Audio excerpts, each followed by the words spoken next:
Welcome to the Flourish.Academy podcast. My name is Heather Lahtinen, and I'm joined by my good friend and co-host, Mara Chick. We believe everyone can be successful in any endeavor they pursue, whether it's personal or professional. By constantly nourishing your mind, reading books, you can impart wisdom and tactics into your life and business. In this podcast, we will be discussing the books that have impacted us and share actionable strategies at the end of each episode to help you succeed. So sit back and relax. We do the reading, so you don't have to.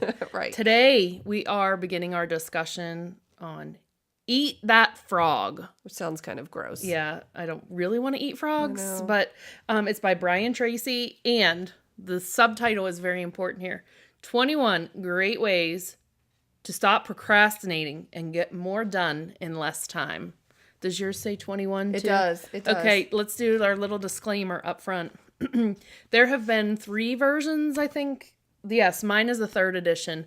Heather actually has the 2nd edition to this book. So it looks different. So the covers are different and the pages are a little off. Right. So if we say a page that we're on and yours is not the same, that's the problem. Yeah, we discovered this the other day Yes, as I was writing my notes into our podcast. I don't know what we want to call this board. Right. I was like, I was reading Heather's notes and I'm like, that's not on page 40. What's she doing? She's lost her mind. So we'll try to kind of keep up as much as we can, but just if the pages are off. That's why. Yeah. Can I ask you a question before we dive into this intro? Do you have trouble with procrastination? Sometimes. I mean, I'm not going to lie. I know you don't really procrastinate a lot, but it's always those tasks that you don't want to do. For sure. That I'm like, oh God, I'll just put that at the end of the list. Yes. And what this book has taught me is it should be first on the list. At the beginning. Yes. So I do struggle with procrastination just because I put things off and I'm like, I'll do it. And then next thing you know, 4 days later, I'm like, I have so much to do. And it's because I put things off. And I actually do procrastinate on a few things. I mean, I don't know a lot of people that don't procrastinate on anything. And it's always the things I hate doing. I just don't feel like it. But you and I both know that successful people do the things they don't feel like doing. And I have a mantra that I go by, which is, why put off for tomorrow what you can do today? So if I can do it today, even if I hate it, I'm going to try to get it done. And because that gives me freedom, flexibility, and options tomorrow or in the future. But I learned that by reading all of these books. But I love Tracy books. They are short, they're actionable, and they just make sense to me. Yeah, they're easy reads They're too. easy. You know, sometimes we read books and I'm like, oh my gosh. It's kind of heavy. Yeah. What is she trying to say? Get to the point. This is like very clear and succinct. And I think you guys are going to love it. We'll be able to get through this pretty quickly. Yeah, so Heather, you want to kick us off into the intro? I do. From the introduction on page 4, he's talking about developing the habits of success, which we've spoken about a lot in the past. But he says from the book, whenever you complete a task of any size or importance, you feel a surge of energy, enthusiasm, and self-esteem. The more important the completed task, the happier, more confident, and more powerful you feel about yourself and your world. The completion of an important task triggers the release of endorphins in your brain. These endorphins give you a natural high, and then so on. You feel more productive, positive, creative, confident. So essentially, if you do the one thing that you're putting off, you will feel better about yourself, which in of itself is great, but that's not the point because it gives you momentum. Mm-hmm. There's one part he says in the introduction. It says, failure to execute is one of the biggest problems in organizations today. Many people confuse activity with accomplishment. They talk continually, hold endless meetings, and make wonderful plans, but in the final analysis, no one does the job and gets the results required. That's I found that a lot in my corporate job. Yeah, right. So, anybody who's in corporate will recognize that. Will recognize Things that, don't yes. get done. He also says it's important to develop a positive addiction. So you get addicted to those endorphins and the feeling of enhanced, his words are, clarity, confidence, and competence, which I love alliteration. So he actually does that a lot in the book because on the next page he says, you need 3 key qualities to develop the habits of focus and concentration, which are all learnable, thank goodness. They are decision, discipline, and determination. Again, with the alliteration. You just have to make a decision. Make a decision. Discipline yourself to practice the principles. And then make it happen. I mean, essentially the premise behind Eat That Frog is to take the task that you don't want to do. Like he says, if you had to eat a frog, you should eat the biggest, ugliest frog first thing in the morning. Because it's when you have the most decision-making ability, the most willpower, do it, get out of the way, and then it actually produces momentum for the rest of the day. The other tasks become easier. You know what I think, I'm not a morning person. We've talked about this on the podcast before. Like everyone's like, get up early, beat the day, get stuff done Before in the the morning. enemy. I say Not before yet, the before enemy. I am not a morning person, and I admit that. So I'm gonna do my own data analysis here. If I get up early in the morning and do the one thing I don't want to do I have energy for the rest of the day? Or if I get up, do my normal routine, do what I normally do, and then do in the afternoon when I feel the most productive, the thing I don't want to do. Oh, wow. How's that going to work for me? You do need to run a study and I'm keep going notes. to do my own study. Yeah, you should, and see how that's actually very interesting to see how it plays out for you. Plays out because I'm not the best morning person. Right. Oh, right. You don't want to get up. And you made me get up early today to come over to this. I like to get up before the enemy. You do. Because I'm most productive in the morning. And not everybody's like that. I understand. Some people are more productive later in the day. But decision-making power wanes throughout the day. I tend to make poor choices later on in the day versus earlier in the day. I make better decisions. So because I know that, I do the difficult. This is about knowing yourself. Mm-hmm. Yeah. And how you operate. Like, so we can, and I like to say this in the podcast, like we give advice, but like you have to adjust it for how it works for you and fits into your life and schedule. Cause we are a little different. I mean, I do get up early, don't get me wrong, but you don't sleep all day. I don't sleep all day. I can't because I love what I do. And I'm like, okay, I want to work. What time would you get up if not sleeping in, but what would be like an okay time for you to get up? Like if I was just casually like not rushing to get up and get to work, like 9. Yeah. I wouldn't mind laying in bed till 9. Half the day's gone. 9 o'clock? Yeah. To me, sleeping in is 7. That's sleeping in. 7. No. I'm sorry. I'm going to roll over and go back to sleep. What time do you go to bed? Well, I read before bed, and Sure. so sometimes I have a hard time turning it off. So I try to go to bed between 10 and 11. Okay, that's not terribly late, I don't think. Yeah, I just want to lay in bed. Yeah, I know. Sleep is important. Okay, we can talk about this. I know we could. Okay, back to the book. On page 9 for me, that's the start of chapter 1. And he has this quote there from Napoleon Hill, who I love. And he says, "There is one quality that one must possess to win, and that is definiteness of purpose, the knowledge of what one wants, and a burning desire to achieve it." You must have clarity. He says it's perhaps the most important concept in personal productivity. Know what you want. The number one reason why most people get more work done faster is because they are absolutely clear about their goals and objectives, and they don't deviate from them. The greater clarity you have regarding what you want and the steps you will have to take to achieve it, the easier it will be for you to overcome procrastination, eat your frog, and complete that task before you. Okay, I'm going to laugh every time you say eat that frog today. I know, it's a little much. It's a little much. He says it a lot in the book, but okay, step 1 is to decide exactly what it is you want. So when people tell me that they don't have time, or they're confused, or they feel like they're floundering, it's almost always a lack of clarity, because I'll say, well, what's the point? What do you want? What's the end goal? What you is say the end that goal? To me a lot. Yeah. Like, what is desired outcome? Yeah. What is your desired outcome? Because that will make the steps more clear. So he says, how many steps does he have here? He has, I think, 7.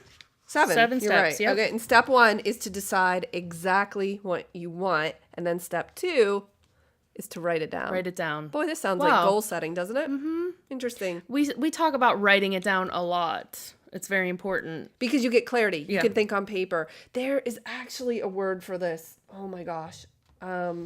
It's in neuroscience. What happens to your brain when you write something down? It activates something. It's been studied. The science is in. It makes a difference whether or not you write it down. And he says, a goal or objective that is not written is merely a wish or a fantasy. Well, hello. Yeah. So That's pretty important. yeah, it's just something you're hoping Yeah. to do, or you should do. But Okay, well, that's not really going to get no. anywhere. And then step 3 is to set a deadline, which again is goal setting Goals, 101. Make sure you say, okay, I'm going to have this done. But okay, There are some micro wins that I go after to eat my frog in the morning where I say, okay, I'm going to reconcile QuickBooks, for instance, and I'm going to have that done by 8:30 a.m. That's my goal, to have that done. Can you imagine how awesome I feel when I have QuickBooks done by 8:30 a.m.? Because I hate it. Yeah, that would be great. And then it's done. And then I feel like, honestly, whatever happens the rest of the day, bonus. Because I got that one ugly The one thing done that I you don't didn't like. want to do. Yeah. Do you want to hit us with steps? Okay, what do we do? 4. 4. We're on step 4. Okay, step 4, make a list of everything you can think of that you are going to have to do to achieve your goal. So this is pretty in-depth, and sometimes I do this when I have like a goal. I'm like, okay, there's sub-goals and sub-tasks to each item. So it's really important to kind of identify all those things because you might miss something. And I think when you write it down, it's easier to be like, oh, wait, I forgot something. see it. Yeah, you have to visualize it. Okay, step 5, organize the list into a plan. Oh. Well, hello. Priority and sequence. Mm-hmm. Because it matters. Some things have to be done in order. Yes, all the tasks in order, and take a few minutes to decide what you need to do first and what you can do later. Oh. And do what you have to do first. Yeah. Just do it. Just do it. Just do it. Okay, Heather's promoting Nike over there. Step 6, take action on your plan immediately. Immediately. I love this. He says, do something, do anything. I actually say this to my kids when I'm frustrated. I'm like, listen, do anything. I beg of you, something, one thing, just to get yourself started. That's so important. But don't just sit there and think about it. Whatever that frog is for you, which, by the way, everyone should, while they're listening to this, start thinking about or identifying their frog. What is your frog? What's my frog? What is your frog? Do you know? Showering every morning. How are you ever going to overcome that? That sounds so difficult. I have no idea. I'm going to drag myself to the That is hilarious. I do shower every day, but Okay, sometimes I don't do it until I did not expect that at all. You didn't expect that? That is hilarious. I'm thinking something really difficult or challenging, and you say shower. Because sometimes I get up and I'm so like gung ho and ready to work. Like I just go go straight straight to work. Yeah. And the next thing No, I I get know, that. it's 1:00 and I'm still in my pajamas. I get that. And I don't have a bra on. So how about get showered and get a shower and get dressed every day? Here's an idea. Put on some pants. Pants are overrated. Step 1. Step 1. So no, but I think That is hilarious. I did not see that coming. Now, but the truth is, I do know some overachievers like you that have the same issue, which is they get up and they go straight to work. we're laser focused on stuff. So, I guess when I think about like business wise, people are gonna write it. I know. Mara, did you shower today? Yes, I showered today, and I spent a lot of time on my hair and makeup too. But I think business wise, like the one thing that I really I put it off as much as I can is like logging my expenses and doing, because it's not fun. It's not fun. Right. But when I do get it done, I'm like, oh, okay. Whew. Like a weight is lifted off your shoulders immediately. That's definitely my frog. Yeah. I always say it. It's QuickBooks, it's accounting. And the funny thing is when I get it done, like you're saying, I feel so accomplished. I will actually sit there and stare at, I use QuickBooks Online. I will stare at the dashboard and I will smile because I'm so happy. My husband called the other day and he said, what are you working on? And I said, I'm actually just staring at my QuickBooks. Because I'm so happy it's done. Oh, it's done. Hallelujah. You know what you should celebrate? We talk about celebrating the small wins. You should celebrate that small win with some sushi or something. Right. Like that. But, okay, the truth is, every day it's something different. Every day it's a different task. So what I do is when I get up in the morning, I ask myself, what do you really not feel like doing today? And then I do it first. Do you know I do that every night after I clean up my desk, because I clean up my desk every day. Smart. And I make my list for the next day and I'm like, okay, what's the thing I don't want to do first? And I put a number 1 next to it, and that's good for you. The one I do first, because I'll like number them. Right. And what I do is I make like little check boxes too next to each item I need to do in my notebook. And so I check it off when it's done, and that gives me like this huge sense of accomplishment. But I'll put a number 1, and I look at my list every night. That's really smart, especially to do it the night before, so you're not dependent on your feelings in the Yeah, morning. and then the next thing I know in the morning, I know exactly what I'm doing when I start. You're big into lists. You like to make lists. Gosh. Yeah. I have notebooks and For your notebooks. Yes. On your notebooks. I know on my notebooks. I have to-do lists like every day. And I have my to-do list grows. I mean, as things get added. But then I have a subset like daily to-do list, and I'm like, okay, what of these things tasks. do I need to get done? Check, check, check, check, check. 1, 2, 3, 4. Have you ever done something and then written it down just so you could mark it off? Yes. So I've done that. And then I read in a book, the author said, oh, so you're using your to-do list as a mood enhancer. And I thought, well, yes, I am. Okay, thank you. I needed that uplifting moment. I actually am using it as a mood enhancer. And there's nothing wrong with that. And then step 7, resolve to do something every single day that moves you toward your major goal.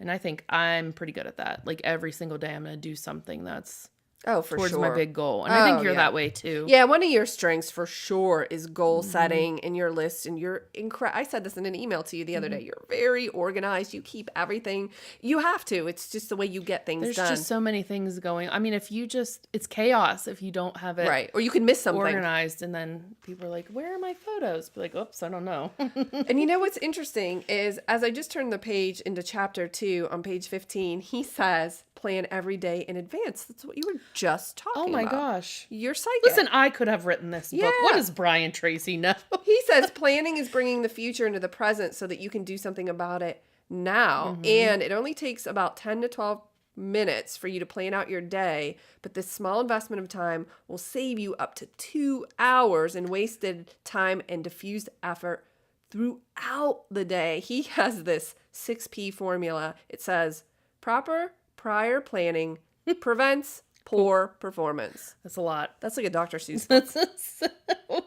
And then he says, always work from a list. When something new comes up, add it to the list before you do it.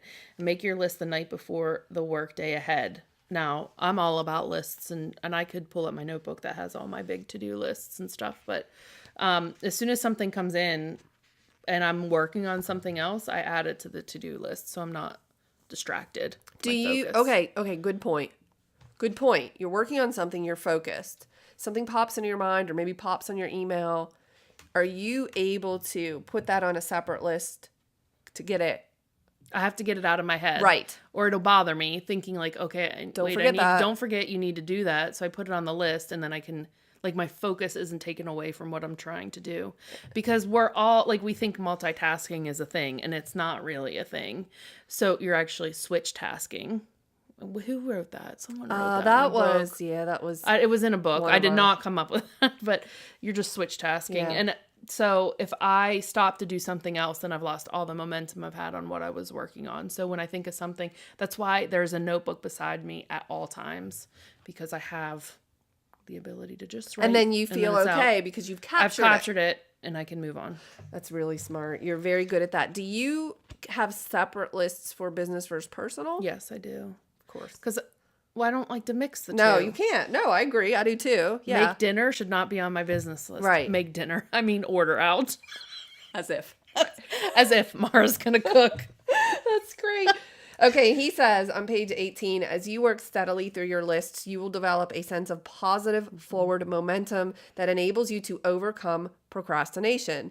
This feeling of progress gives you more energy and keeps you going throughout the day. And then I wrote a note that says, feeling in control produces natural motivation. Yes. I have this saying where I like to manufacture motivation because I don't rely or depend on my feelings.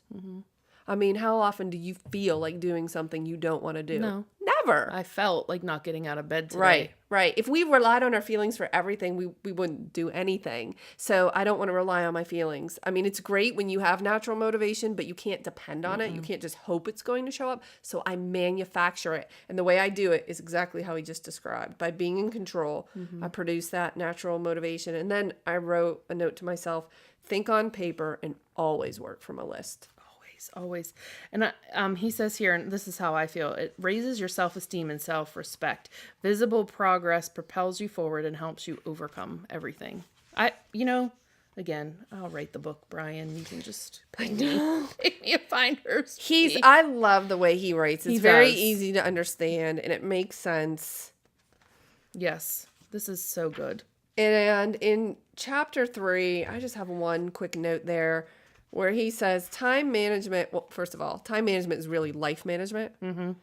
Personal management, it's taking control of the sequence of events. Time management is having control over what you do next.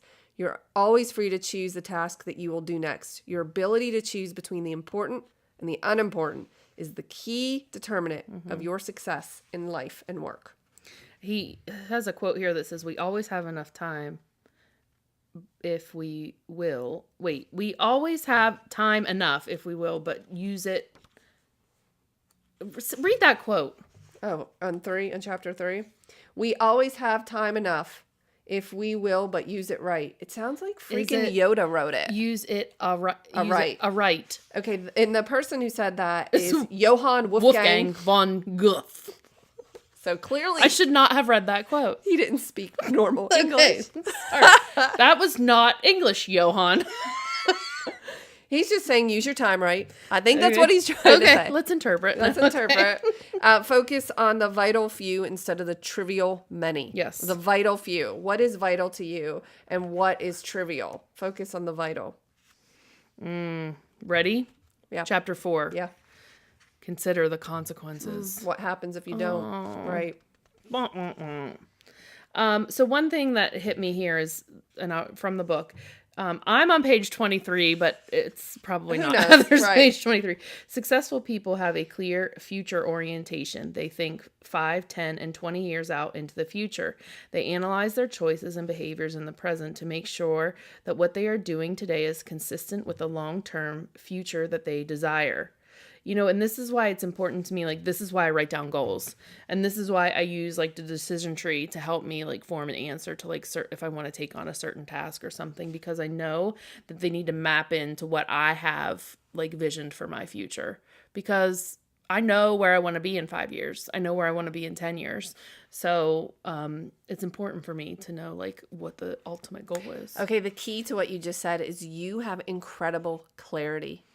If someone doesn't have clarity and that future is kind of muddied or they can't see it or envision it, they're always going to struggle. So the key here, again, is back to what do you want? What is the clarity? What does the future look like to you? What are the consequences of you doing this versus not doing? Every action has a consequence. I teach my children this. Everything you do has, some of those consequences are just natural, the way things happen, and some of them are very difficult. So you have to be able to look forward, but you have to know what you want. Yes, ma'am. The rule there. He says also, I love on page 28, motivation requires motive. The greater the potential positive impact that action or behavior of yours has on your life, once you define it clearly, the more motivated you will be to overcome procrastination and get it done quickly. I love that. Motive requires motive plus action. That equals motivation. Motive plus action. So he has, just quickly there, before we wrap up this episode, he has 3 questions for maximum productivity. Did you want to read those? I love what are my highest value activities? And then what can I and only I do that, if done well, will make a real difference? And what is the most valuable use of my time right now? I've actually asked myself, I have that underlined as well. And I asked myself that when I know I'm wasting time, I think, is this the most valuable use of my time right now? No, it isn't. Okay, get up and do something. Like, I have these internal conversations with myself. Like, what are you thinking? Just go do the thing. Why are you sitting here, whatever, wasting time? Shopping. Yeah. Well, yeah. I do love the internet shopping. I do. I just, before we started recording, bought something. Anyway, beside the point. Heather, as we wrap up today's episode, do you want to give just one quick strategy to everybody? Like what we've been talking about. Identify your frog. Yeah. Identify your frog the night before and put it down on a list and just make it happen. Just do something. Do anything. Anything. All right. How can they support our podcast, Heather? Give it to them. Thank you for asking. Definitely subscribe wherever you listen to podcasts. Please leave us a review. Please leave us a review and a comment. We'd love to hear from you, what you're thinking. You can ask me if I took a shower. Yeah. what we can do to help you. And we'd love it. Any of your feedback is very welcome. If you would like to watch us on video, you can go to Flourish.Academy.tv. Share it with your friends. Please share it with your friends. Use the social media to your advantage. This could help them. And if you want to purchase this book or any of the books that we discuss, I have an Amazon link in the show notes that Mara puts together on the website at Flourish.Academy. And you can use that link. It just helps offset some of the costs of the podcast. We would appreciate it. Thank you so much, Heather. It was great catching up with you. All right, everyone. We'll catch you next time on the Flourish Academy podcast.